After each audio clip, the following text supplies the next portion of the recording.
Hello, and welcome to another episode of the Mark Groves Podcast.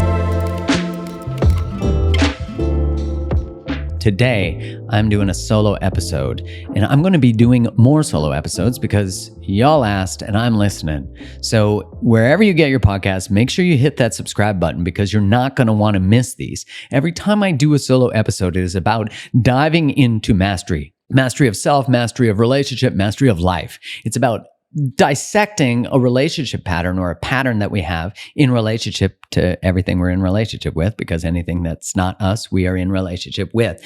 And so we have this opportunity to put a light on something. And today I'm going to be talking about circumstances I see a lot, that I see in the way that people orient to friendships and the way that people orient to friends with benefits, polyamory. But it's really about, let's dissect what's going on when we minimize our own needs in order to accommodate someone else's capacity. This is huge. So if you are someone who tends to be in friendships with people who desire more from you, or you are someone who tends to desire more from someone and you maintain relationship with them, then you're going to want to hear this, because this is going to uncover where that pattern comes from and why and how we need to move through it. Now, what really sparked this desire to have this discussion is I was talking to someone who was sharing that she's heterosexual. She has a lot of friendships with men. The men desire her that she's in friendship with, but she's also in friendship with other men that she desires. What an interesting paradox to be caught in, right? What you see is that unavailability is occurring in two directions. She is unavailable to people who desire more, and she is experiencing unavailability from the people she desires more from. Now, the way through this pattern can be done in either direction that we can explore it. So you might be the person who tends to want more, and then what you do is you take this desire for romance and this desire for long-term partnership, and you dress it up in something that is tolerable or the other person has the capacity for. This can look like friends with benefits. This can look like polyamory. This can look like just being friends when you desire more. Now, here's the thing. Let's just get to the very real truth of this, no matter what direction you're in, because even if you're the person extracting and being in relationship with someone who wants more, you are benefiting from being the one who gets to decide the capacity of intimacy and depth. You're protecting yourself from something, and so is the person who's choosing unavailability. So I've said this often, that if you are attracted to unavailable people, or you find yourself with them in whatever capacity, then that means on some level you are unavailable yourself. And we can look at the pathology of this, right? Like where this comes from. And it's usually because as kids, we had a parent or parents who were not available to our totality. They weren't available to all our needs. They weren't available to all our wants. Maybe we had a parent who left. And so what we do is we adjust our capacity to meet theirs. We adjust our needs and wants. We don't become too much, because if we're too much, it might overwhelm them. So we learn to hide our truest desires and wants, and they masquerade in other titles and desires. So if I really desire romance from you, but you're like, I don't want that. I only want friendship, or I'm only available to sex, or I'll treat you like a boyfriend or girlfriend, but I'll never actually give you that. What's happening is I'm consistently being wounded by someone not being able to see all of me and meet me where I'm at. And it's familiar, because what's happening is I am the little kid in me. And this is where we have to be able to be with the anger and grief that's going to come with this recognition. The little kid in me learned somewhere, right? And I talked about where this usually comes from. Learn somewhere that you have to pretend that you, or agree to desire something else in order to get some of your needs met. Your need for connection, your need for love, your need to be admired, your need to be desired, right? That you're getting those met, but they're not actually under your terms. Wow. Like when we can sit with the reality that we've tolerated less than we desire, and we're tolerating less than we actually desire, and we're dressing it up in other things, then we can be with the anger and grief of where that comes from. Now, we don't want to stay trapped in that, because what can happen is then we're like, I'm a victim of this other person extracting from me. They're the one limiting how much intimacy I can have, how much depth I can have, what kind of relationship I can have. We have to be very real with ourselves that we are agreeing to these circumstances. We are co-creating these circumstances, and unconsciously we are doing it so that we don't have to experience something that lives in availability. Usually, to be left, to be betrayed, to not be enough, right? A re-wounding. What happens is we stay in perpetual cycles of relational experience, especially familiar relational suffering, because we don't know yet how to move through it. So if I've spent a lot of my adult life, or even my teen years in adult life, pursuing unavailability, it's because I'm afraid of what availability will create. I'm afraid that if I actually find someone available, one, I don't believe I'm worthy of it, so I won't be able to receive it. Or two, that if they do actually choose me and I choose them, they might betray me. They might leave me. They might. And if they do that, I'm going to be experiencing those exact same circumstances that I experienced as a kid that I haven't fully sat with. You see how all of these different patterns will keep repeating themselves till we change, till we're able to turn towards the truth of how we're showing up to relationship and what we're choosing and who we're choosing. Now, this level of radical responsibility in relationship is completely transforming. It will completely change your life. And the reason is that instead of waiting for somebody else to agree to the circumstances you desire, instead of waiting for someone else to actually want what you want and to actually meet you in your actual capacity, you desire to create it. You desire to create that relationship. You desire to create those circumstances. You cannot create those circumstances if you continue to agree to circumstances that are not it. And that's the invitation that making a different choice actually brings to our life. If you've always taken a left when you should take a right, and now you take a right, you're in a completely different place. You're in completely different experiences. Think about what is possible for your life when you're willing to actually own this. Now, we have to own both parts, right? Not just the person who is actually in pursuit of a friend and actually desires them, but also the part of us that actually we have to mourn that we try to control the depths of relationship and we never allow someone to fully choose us. I've found myself in both of these patterns. Now, it can be hard to recognize when we're extracting from people, when we're controlling the capacity and the depth of the connection.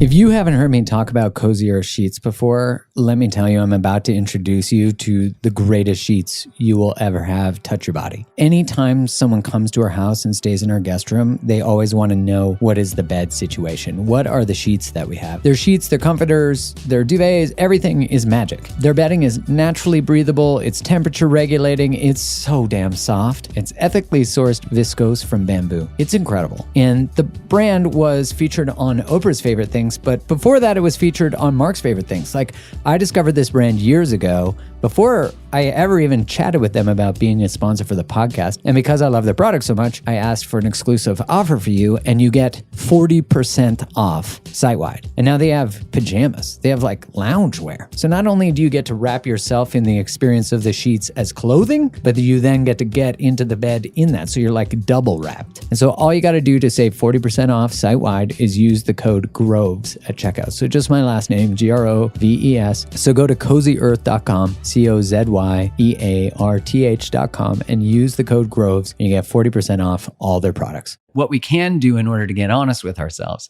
is ask ourselves, if they could have more from me, if I was open to a relationship, would they want it? And we'll know immediately. We're like, yeah, they probably would. So if we know that we're the ones who gets to decide what's available to them, then are we actually being in integrity by being in relationship with them? Now, you get to decide what level you want to live with. I'm not moralizing this. But I think when there's an unconscious part of us that is taking advantage of someone else's desire for more, we say, okay, well, it's up to them to choose their own life. It's up to them to stand up for themselves. It's up to them to do that. But think about this. Why is it not up to you? Why is it not your responsibility? Because it could be through the recognition that you have been unconsciously extracting from people in order to maintain safety, in order to not have to be loved fully, in order to never be hurt again. You're just the opposite side of the same pattern. But imagine if through you saying, I can no longer continue this because it's not fair to you, but it's actually also not fair to me. Because I actually do desire to show up to availability, and I do desire to show up to relationship, and this is not the pathway to get me there. Imagine if through you choosing it, they actually get to experience their value because you're recognizing their value. You're recognizing that they're out of integrity. Their behavior pattern is to collapse into themselves, to not stand up for themselves. It's to abandon themselves for connection, as where the other side of this pattern is to abandon connection for self. So this is the level that I'm talking about, this level that not everyone's going to want to live in. You might be listening to this being like, bullshit, I don't have to do that. You don't have to do that. But when we actually sit with what we want to create and who we want to become, it does take this level of accountability. Even if you're the person who desires more, you are choosing that, and you're protecting yourself from experiencing something as well. And so we have to just both on either side of that, if either side speaks to you, is you have to be like, no more. No more am I going to do this. And you have to sit with that part, the little kid in you. Because if you saw a little kid entertaining relationships where they weren't fully chosen and pretending that they don't want to play in certain ways in order to accommodate the other person, that they don't want to love too much or be too much, you would protect them from those relationships. And this is the same thing that occurs within us. The adult in us has to protect the little person in us and has to say, you don't have to hide what you want anymore. You don't have to hide what you desire anymore. You can have it all. But you can't have it all if you don't actually make choices that reflect the belief that you can have it all. And I know that commonly the response to saying you can have it all is your standards get too high. Sometimes your standards can be walls. They can be so high that you never want anyone to climb over them and see you and be part of your life. But you can sit with that. Are my standards walls? You can just check in and you'll be like, yes or no. But do you even have standards?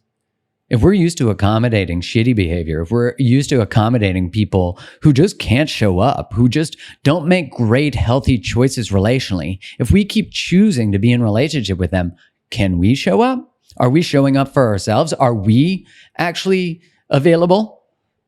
Right? We're not. And so this is where we have to really step into the power that exists in choice. And this person I was talking to, as soon as she had the recognition that she was both extracting from and leading on men and also being extracted from, in one day, she stopped communication with every single one of those relationships. She went through 18 people and was like, I have been extractive. I have not been honest. I have led you on, not because I was being malicious, but because I just wasn't aware of this pattern and I can no longer do it. Now, you don't have to have those conversations with everybody, and you get to decide what repairing this or healing this or changing this pattern looks like for you. And she also reached out to the people she was wanting more from, and she said, it's not fair. I've been desiring more from you, and I've been hiding that. I'm claiming that. I know you're not available to that, or are you? Answers yes or no. If it's no, then no. No more wishy-washy, ambivalent bullshit. Because if we were used to people being ambivalent about us, it'll be familiar for people to be ambivalent about us. And then what happens is we actually make choices that indicate we're ambivalent about ourselves. So by demonstrating this full claiming of who we are, claiming what we want, and claiming what we're going to create with our lives, we actually eradicate that ambivalence and we say, I'm available to availability. And that's only through us modeling it. And it is also when we heal these relationships and get boundaries around them and get clean about them and tell the truth and clean up the agreements, that the other person is invited to be liberated from their pattern. These conversations are not about getting people to change. It can be the outcome of these conversations. But these conversations are about us hearing our own voice and us claiming what we desire. And when we do that, free from a need for the other person to change, we are free. We are liberated. We are no longer trying to manipulate. We're no longer trying to influence. And now we're setting ourselves on a beautiful path to create the life, love, experience that we want. Do you see how freaking powerful that is?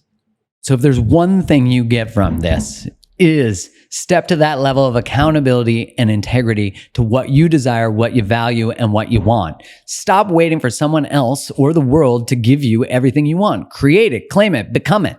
Now, if Being liberated through relationship is something you want to dive deeper into. Kylie and I wrote a new book that's called Liberated Love, and it is available for pre-order. All you got to do is go to liberated-love.com and go pick it up. It comes out in April, and by buying it, it is super supportive and helpful for us. And we go deep into exactly the type of process that I just walked you through of telling the truth, creating new patterns, reclaiming what you desire. And we talk through both our own experiences in our relationship and the things that we've learned through working with people like you. So with all that said, I'm so excited about what is possible for you, what is possible for me, what is possible for us when we actually step into this level of power. And what happens is when we heal, the world heals. So with all that said, much love to you, and make sure you hit that subscribe button so you don't miss any episodes. And I can't wait to chat with you soon.